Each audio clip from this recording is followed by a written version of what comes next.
Good morning. Welcome into Let's Bet It here on Pickswise and our Pickswise YouTube channel. I am Mark Zinno, joined by Jared Smith as we get your way and running here on a Wednesday. We've got a lot to get to. Major League Baseball. Wimbledon continues on as well as a golf tournament. Diane Knox Balas will join us with her money picks as always. Want to remind you guys to like and subscribe to our YouTube channel. Get in the comments. Ask us questions. Let us know what you think and what's going on, what bets you like, and we'll certainly get to as many of them as we can as well. Don't forget to subscribe to our YouTube channel and download the Pickswise app, available on the App Store and Google Play. Jared, happy Wednesday, brother. It has been a bumpy last 2 days for you at Coors Field, my friend. Yeah, but we gave out 5 walks props on the show yesterday, 2 solo plus money, 3 of them in parlay form, and all 5 of them hit, including the parlay. See, that's so, it. Yes. Positive. I love it. Coors Field has been a rocky ride, no pun intended, or I guess pun intended. But I am not deterred by what I saw yesterday because I'll be honest, I like the odds again today, and guess what our play of the day is? Not to give away too much, but I'm going to keep betting it because I feel passionately about it. Look, I just want to get this, maybe I want to get this out there early for you. I want to get this out there early for you, and it's okay to say it. At this point, it's a blind bet. It's about being right and then walking away. It's not about a handicap or anything. I just give me that much, that you are angry enough of the last 2 days that you just screw it. I'm going back for number 3. Fair. I would say it's 30 to 50%, maybe 51%. But there is a pitcher on the mound today that we'll get to later that has an unbelievable NRFI record at Coors Field. So we'll tease that for later. Yeah. Of course, plays of the day coming up at the end of the show. Without further ado, let's bet it as we start with our Major League Baseball segment here. YRFIs yesterday went 9-7. On the season, just 50.6% to the YRFI. Notable streaks, though. You have the Cincinnati Reds, 6 straight NRFIs, and those Rockies, 4 straight YRFIs, and Toronto as well. So both of those teams riding a little bit of a YRFI streak. But I'll let you tee it up here and start things off, and teeing it up later with Diane Knox Balas for golf. But let's get us going baseball here. Your NRFIs and YRFIs. Yeah, I'll be honest. I struggled today narrowing this card down. I'll save Dodgers Rockies for later in the show. Wink, wink. But I will give you now. So here's what I'll do. I'll give you the one that I bet solo, and then I'll give you the 3 other ones that are popping on my sheet today. I don't have really strong handicaps on them, but the edge really stood out to me. So the one that I have a solo bet on for sure, 1.2 units to win 1, and it's a little juicy for my liking, but I love the numbers here between Hunter Green and Justin Steele. Reds, Cubs, later tonight at Wrigley Field. First things first, wind blowing in at Wrigley tonight.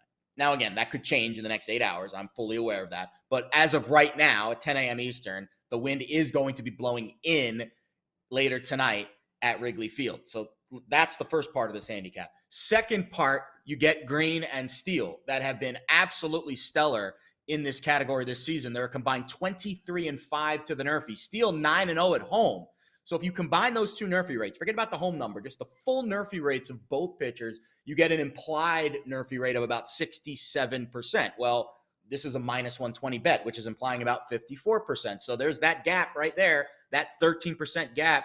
That equates to what our plus EV is on this bet. And then you look at the lineups. Cubs lineup trending down. They're over 40% on the year with their scoring rate, but scoreless in 9 straight games. On the other side, the Reds have the second lowest scoring rate on the road this year at 15%. You just said it, 6 straight NRFIs for Cincinnati. We hope that it's 7 straight tonight as that trend continues. Am I a little worried about Hunter Green imploding on the road? Sure, of course. He's been very hot or cold this season. But when he's hot, I just gave you that NRFI record, very strong for him this year. So I'm going to hope we get good Hunter Green tonight. We've gotten a lot of good Justin Steele, and I will lay, this is probably the max limit for me, 20 cents on a NRFI. I think I'll feel a little bit squirrely laying more than this, but I'll take a chance tonight at Wrigley Field.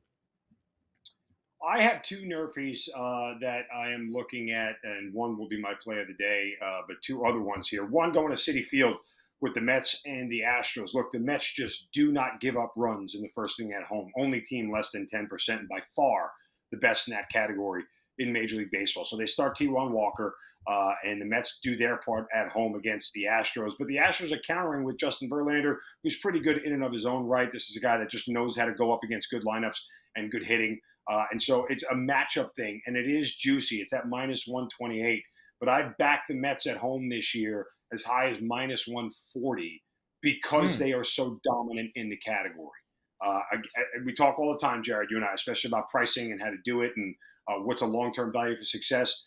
I get minus 140 isn't. I get it minus 128 isn't. But this is a specific circumstance with a team that is flat out dominant in this category. Yeah. So I'll play into it here at minus 128. And then I'll look at the Braves and the Phillies. This is even money. And the reason why it's even money is because Ranger Suarez is on the mound for Philadelphia, who has looked like a dumpster fire at times, but has been decent over his last 4 starts. And it hasn't allowed a first inning run in 3 of his last 4. And so Kyle Wright on the mound for the Braves. He's been very good at home. The Phillies aren't exactly a high-scoring team in the first inning this year. They're in the bottom 10 in the league in first inning run scored percentage. So I get Kyle Wright at home as long as Ranger Suarez doesn't implode. And recently, a lot of these NRFIs getting busted, Jared, have been bullets to the back of the head. They've been solo shots in the first inning, which is an impossible thing to handicap and an impossible thing to account for. You don't know who's going to make a bad pitch. You don't know who's going to put it over the fence. Again, we lost the Yankees, Oakland, NRFI by about 6 inches the other night because that's how close the home run from Anthony Rizzo was to going over the fence. So if Ranger Suarez doesn't implode in the first inning, this NRFI at even money should hit. And those are my 2. And I have one more for the play of the day, but those are my 2 that I'm keying on today. Yeah, I'll give you a few, the ones that popped on my sheet just based off of the edges. Because now, listen, I'm getting to the point now where I have some data to actually give you what an estimated EV could be on some of these. Milwaukee, Tampa Bay is popping to the NRFI today. Lauer has been fantastic. Jalen Beeks, very small sample size with Beeks. That's why I'm not betting this solo. He's only made 3 starts this year, but he's kind of an opener. And it's a very early start time at the Trop. Those games usually are a little snoozy. The other one that's really popping today is the Tigers-Giants YRFI. And that's because Ronny Garcia is on the mound, and he has been really bad this year. But again, very short sample size at 3-3, 3-0 on the road.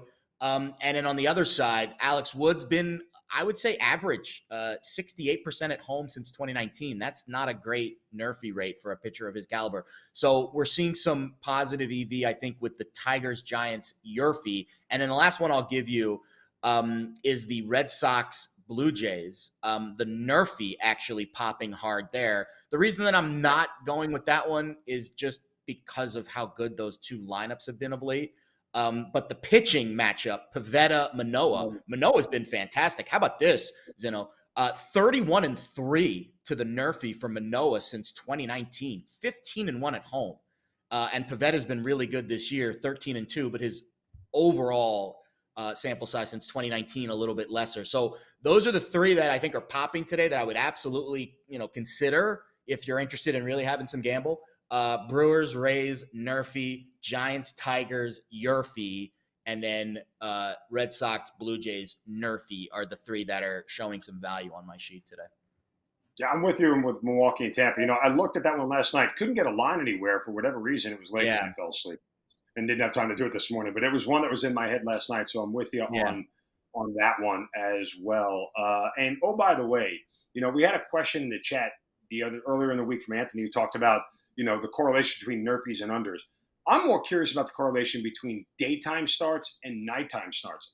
Agreed. As you just mentioned, that, sometimes these day games are a little bit snoozy. I would think more of those would trend towards the NRFI than the YRFI. And I'm curious to see if we can pull those numbers. You're the evil genius there.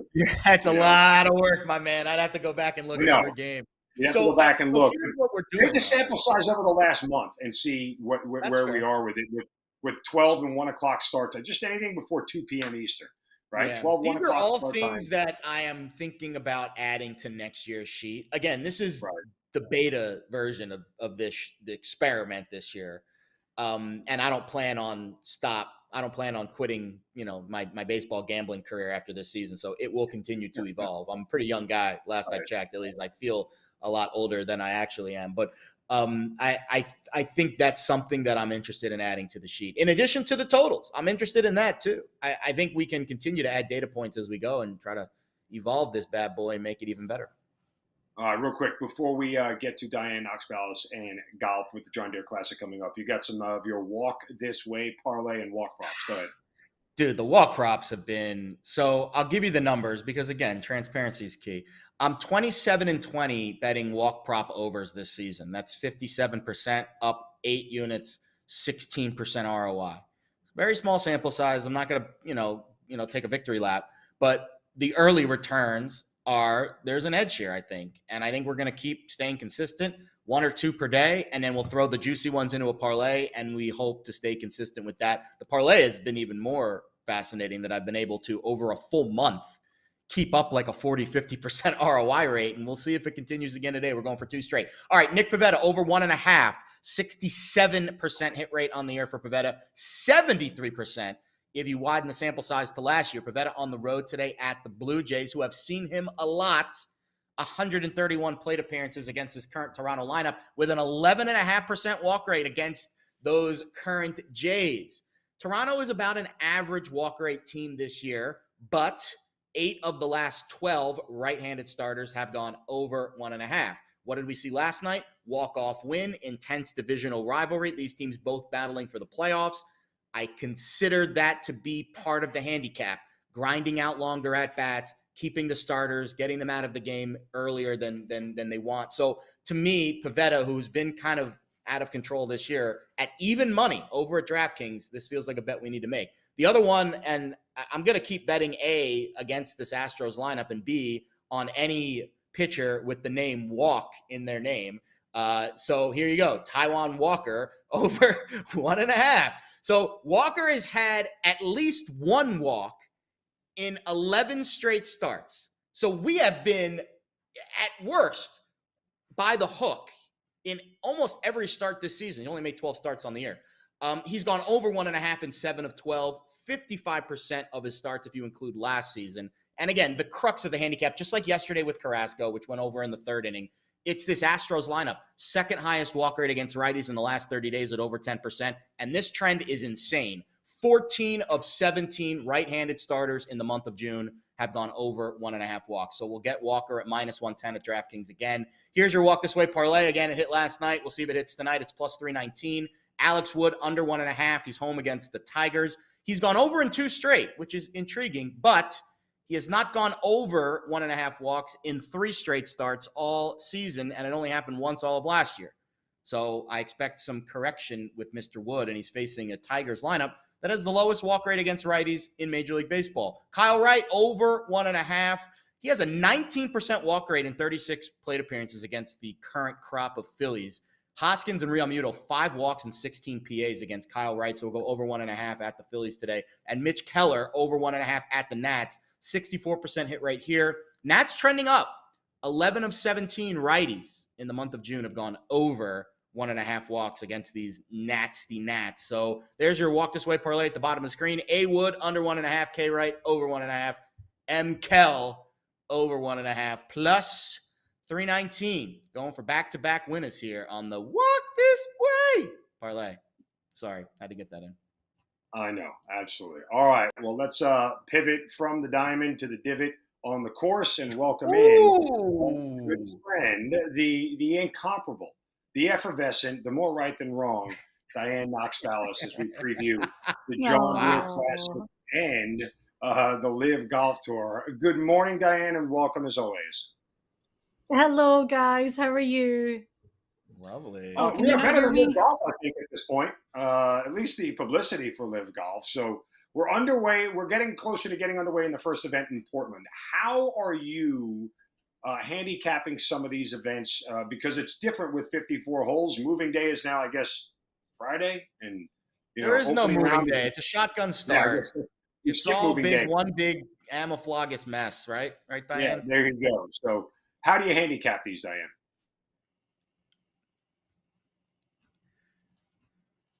Oh, I think we lost her audio. Oh no, it's such a tease. That is a tease. That's like we really want that's to like that chip that you want to. She's gonna come back in a minute. She's gonna come back in a minute. All right.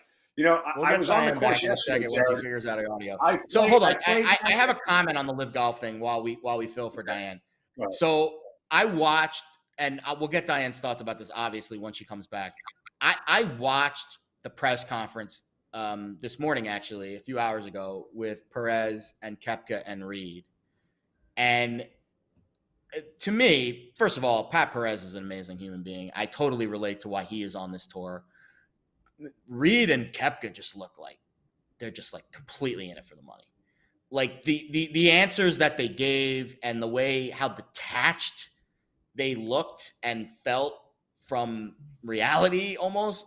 Like, I understand that they're doing things for their family and I get that, but the answers that they gave were just so weird and just kind of out in left field that I was questioning their decision-making process a little bit. Pat Perez, I get it. He's a grinder. The guy's almost 40, and he's, not really had the success on the PGA Tour that he should, and he needs the money. I don't know if Reed and Koepka really get it, but they're clearly in it for the money, and that's it. And that's a shame. It really is. Well, I would counter with, for at least Reed and Koepka, these are two men whose personalities don't exactly beam positivity, smile, Sure. sunshine. Agreed. And I'm They're a perfect fit on the LIV tour then. I'm a huge Brooks Koepka fan. I mean, there's nobody else I'd rather be in this world at this point in my life than Brooks Koepka. Really? Trade places immediately. All right. Yes. I mean, yeah. I mean, he's rich and he's got how many major championships. But I'm just, Yeah, it was an interesting interview to say the least, because I felt more negativity towards the PGA than positivity towards the LIV. That was the vibe that I got from the interview. Well, whereas Pat was the opposite. Pat was the opposite. He was like, I'm so excited to be here. I can't believe I get this opportunity. And then Perez and Reed and Koepka were like, yeah, we're just, it's been brutal for us, and this complaining and all this stuff. Like, all right, fine. Like, it was very interesting to watch that interview. From grunts and groans from Koepka and Reed to a smile from Diane Knox Balas. She's back with us here on Let's Bet It this morning. Diane, the world is waiting to hear the dulcet tones of your voice. Hear me now. Yes, it is. Okay, Diane, you watched that interview, right? With Brooks and Patrick and Pat Perez. What were your takeaways from it? I thought Pat was very relatable. The other two were kind of off in their own universe, I think. I thought Pat was very relatable until he answered the question. Well, first of all, going back to the beginning, he was great how he kind of said that the money was a huge motivating factor. Like, he's 46 years old. He's not too worried about playing in majors with the position he's in the world rankings. He gave a story that he missed his son's birth because he was playing in the first round of the FedEx Cup playoffs, and he had to play because he wanted to move up, and he eventually did. But he said that one day he'll have to explain that to his son. So that got me in the feels a little bit. Yeah. But the thing that I really didn't like, and I'm a huge fan of Pat Perez and Secret Golf, the other company I work with, he's part of it. When they were asked, do you have any concerns about where the money's coming from? And he's like, no. And that was it. And I've said this before when a few other guys have given answers like that. You've had long enough. You've seen the public controversy. You need to have an answer prepared. Like, Agreed. People want some sort of an answer. So I don't like the cop-out. But I agree with you, Jared. He was very transparent about why he was doing it and said it was like winning the lottery. I thought Brooks Koepka was so combative. Like, he was just on the defense the whole time. And there was a journalist that said, like, we've been told that we're misrepresenting information. And Koepka's like, well, you guys, you think you know it all, basically. And he's like, yeah, but that's why we're here asking you questions. Like, you have to give us the answers so we can report on what's going on. So the Koepka thing, I was like, come on, dude, you can be a little bit nicer. Like, let's start with a clean slate here and at least try and be a little bit more warm. But I don't know. I didn't really look at you shaking your head. It's never been him. He's never been the nice guy. He's very blunt, very honest, and he's one of those guys who's like, I don't care if you don't like me because I go to bed at night with a lot of money and a supermodel wife, and I'm cool with it. That's not a very but that's the thing. Like, that's not relatable. Like, you are trying to do interviews to try to connect with an audience, and here's the thing. Golf is, in general, golf is there's a gatekeeper to like playing golf, watching golf, and you're trying to bring new people into the game. And I think what he's doing is pushing people that even are into the game now away. So it's like it kind of goes against what he said on the interview, which was, yeah, we're trying to grow the game and make the game. No, you're pushing everyone away by putting up these gigantic walls. So he's in itself just a massive just contradiction. And it's very hard to relate, very hard to connect. And in a sense, you are not going to grow the LIV product by coming off that way. At least that's my opinion. Everyone's entitled to their opinion. Yeah, that's what I was going to say. He's being paid a lot of money to almost be not a spokesperson. An ambassador. An ambassador. He's one of the biggest names out there. So he owes LIV Golf, if not the media and the rest of the world, just a little bit more. I just felt that he didn't want to be there yesterday. And I'm sure that part of his deal is he has to do these press conferences for the 100 million plus that he's got sitting in his bank account now. Again, I think all points are valid. We're asking Brooks to be somebody he's not, and he's never been a likable guy. He's never been somebody. People get paid to do things they don't want to do every day, Mark. I do this show with you because I get paid to do it, not because I want it. All right, with that, let's move on. Come on. That's where we move on now to the picks. John Deere Classic. Diane, not a lot of major names entering in the John Deere Classic here. I was looking over the field last night, but where are you going with your selections for winners, top 5, the whole lot? Well, for the John Deere, I mean, as you say, it is a weaker field, and that's fine. It's there's a few different reasons. The Scottish Open next week, which has attracted a lot of big names because it's for the first time an official PGA Tour event in this new alliance with the DP World Tour. And a lot of guys will be going over there to play the week before the Open in Scotland as well. So you completely understand that. I'm looking at, well, from the top part of the board, Adam Hadwin, I think, is the guy that really stands out for me. 18-1. Hadwin's been having just a great run of form, that top 10 at the US Open. But I've been looking at his stats, and he's really been gaining strokes in every part of his game, especially on the greens. So if that putter can stay hot this week, then I think Hadwin, he's kind of been knocking on the door for a win over the last little while. So I think he's definitely going to be one of the guys to look out for. But then, you know, the great thing about a field like we're seeing at the John Deere is you have to dig in and you have to find these names that are a little bit different. And I thought I'm going to throw in an Illinois native. Nick Hardy is my guy this week, and I got him at plus 4,500. Again, playing really well heading into this weaker field event. Top 15 at the US Open, top 10, it was a T for 7 at the Travelers last week, which is career best finish. But I looked at his stats from last week, and he was top 20 off the tee, around the green, and in putting. And in his last 3 starts, he's gained almost 3.5 strokes on the field in putting, which is amazing. And it's going to be a really low scoring event this week. So we're going to see a lot of birdies. The guys are going to have to go low. And I think Nick Hardy, born in Illinois, went to college in Illinois, he's going to have a really good support system out there this week. I love it. And a couple of the other long shots on your card. I'll be honest, Diane, if you hit another outright this week, you should retire. I mean, it's becoming that impressive. If one of these guys hits, you might have enough money to retire. So give me the cap on Poston and John Hugh, which is one of my favorite names on tour.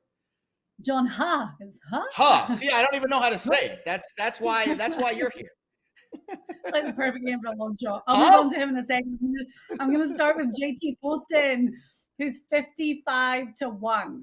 And JT just finished second, in a tie for second at the Travelers Championship. When we saw Thigala blade that bunker shot on 18, JT must have been like, oh, nice little boost to my paycheck this week. But he was second in approach, 7th tee to green, and 12th in putting. I mean, he opened with a 62 and closed with a 64. And the thing about the John Deere is we always see a little bit of drama. There's always a really bunched leaderboard on a Sunday. And JT is 3rd on the whole PGA Tour in final round scoring, which I love that stat. As soon as I saw that little nugget, I thought, great for that Sunday shootout. So JT Poston, some really good confidence, obviously. I think confidence is a big thing I really looked at this week, because you've had a really busy stretch of events and then a slightly weaker field on an easier course. So I think someone like JT could really prevail. And then John at 66-1, again, has really turned his game around this season, coming off a T13 at the Travelers, T12 a few weeks ago at the Charles Schwab. And I looked at his approach stats, which I really liked, because you're going to see a lot of guys from round about 100 yards. He's not one of the longest hitters, but he's 10th in approach from 100 yards and 11th from 125 to 150 yards. And I just thought that's a really good category for this week, for being able to set yourself up for a nice birdie on the greens. And he finished T7 here in 2018. So again, bit of confidence from how he's been playing and coming back to a course that he's played well on before. All right, Diane, we want to get your live picks.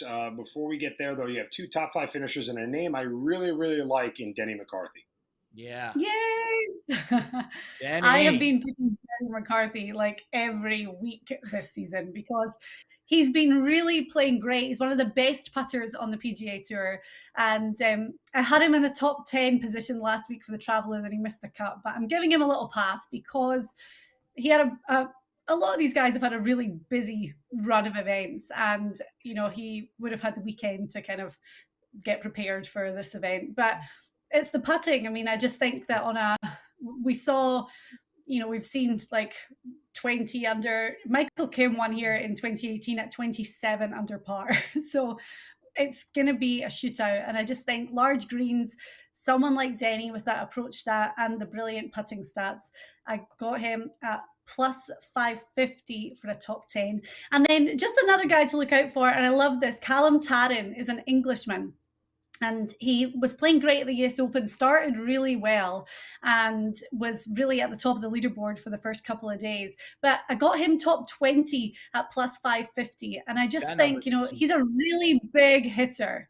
And he's already played in one of the kind of alternate field events this year and had a top 5. So I just think someone like Callum Tarran for a top 20, I think that was a really good price that I found at plus 550. So I'm going to be watching him. I think he's going to be one of these kind of evolving talents that's coming from overseas. Yeah, especially in an event like this, 6-1 for a top 20. I mean, you've got to at least, with not a lot of depth in this field. Yeah, 3 LIV picks for you. And I mean, I'm curious, first, your just approach to how you're handicapping this, and then what are your 3 picks for the LIV tournament? Well, it's kind of hard. I am finding it hard to handicap the live golf events, especially because it's Pumpkin Ridge Golf Course this week. They've actually taken 2 courses and amalgamated them to make this course. They're both pretty short courses anyway, so we are going to see a short track this week. But again, we saw the way that the leaderboard panned out in the first live event, and the course in London was really tough. So I think the course is going to be a little bit easier conditions weather-wise as well, being in Portland. But I like Abraham Answer just because I thought, let's look at guys that have solid ball striking stats, good greens and reg stats, and decent putting stats. And Answer kind of fits that mold. So plus 1,100, I do like him.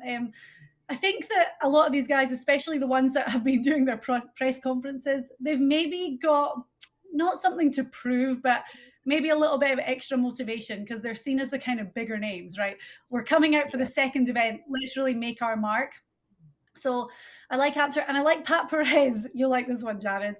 22-1. I thought the odds were good for Pat, and I just think that it's going to be a little bit of a new lease of life for him because he's already talked about how different live golf is going to be, how it's going to change his lifestyle. Obviously, the money. I just think that Pat's going to have this newfound kind of enthusiasm being at 46 years old and doing the same thing for 20 plus years. So I really like Pat to do well. He's got the support of Dustin Johnson, who really got him on the tour and is playing as part of his team this week. So I do like him. And then I think this Henny Duplessis at 35-1. I mean, he's a Euro. He was playing on DP World Tour. He then finished second in the first Live Golf Invitational and made over $2 million right out of the gate. So I think that has to be like, oh my gosh, look at my new life. Look at all this money I'm making. Let's keep it going. Clearly playing really good golf as well. So I like that 35 to 1. I thought his odds would be a lot lower than that. That is outstanding. We are looking forward to all the golf coming up this weekend, and certainly returning your crown atop the head of where it rightly belongs, right there, as you continue to hand out more winners. So as we stay in the biz, stay hot there, Diane Knox Balas. Certainly appreciate your time. Enjoy all the golf this weekend. We'll talk to you again soon. All right, guys. Thank you. Bye, Diane. All right. While we may disagree, Jared, on my boy Brooks Koepka and his very allowable stance, in my opinion, we do have he's some. to have whatever stance he wants. I'm with you there. He's allowed to have his opinion. Well, you don't have to like it. Be a little more grateful for all the money that he's just been, ratcheted up. Like, I mean, goodness gracious, $100 million. I'd be doing backflips over the moon. What do you want me to do? You want me to dance around the course? And I'll do it. We'll call it even. Probably a lot nicer if you. There you go. All right. Let's head over to England and the All England Club as Wimbledon marches on. Now, your Joker rollover idea here as you're following this whole thing, or the plays that you're making. Let's get an update here after round one. Yeah, there's really not much of an update now. He's going to win. He's up 2-0 right now over Kokonakis. I can't pronounce his last name. One of the Australians who's pretty low in the ranking. So the odds will obviously shorten as he gets later on in the tournament. Right now, I'm going to project that he's going to hold on to his 2-0 lead. He will win today, which means the Joker rollover starts out 2-0. It better start out 2-0 at minus 4,000 odds and minus 10,000 odds. But we now have $103.52 in the pot that we will roll over to his next round match. I don't know when that is or against who. We will learn that information later on today, tonight, into tomorrow. I'm not on the show tomorrow. I'll tweet out the rollover tonight or tomorrow morning, or you guys can talk about it on the show. The goal is to beat 183.33. That's our target amount. That's what the payout would have been if you bet the future. So we'll see how close we get, but right now we're at 103.52. Long way to go. Still 5 more matches. He needs to win 7 to win Wimbledon, and he is now currently 2-0. So we move on to round 3. All right, 2 plays for me today here at Wimbledon, both on the women's side. And this match actually got moved up, so you can still bet it right now. It doesn't kick off till 11 a.m. Eastern. But Angelique Kerber versus Magda Linette. Kerber won her open round matchup 6-love, 7-5. Linette won hers 6-1, 6-4.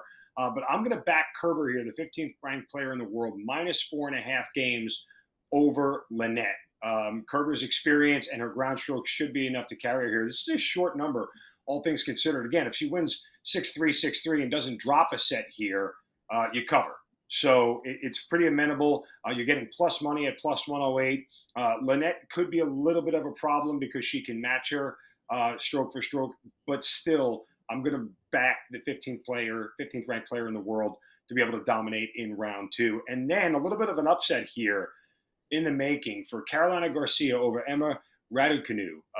Raducanu is a Brit. She's a hometown gal, but she's only 19 years old. Carolina Garcia has multiple wins already on tour. She's a bigger, stronger player, but she is the underdog here. And so we get plus 130, just straight up match Garcia to beat Raducanu. I like the price and the number here. So we'll look for a little bit of an upset.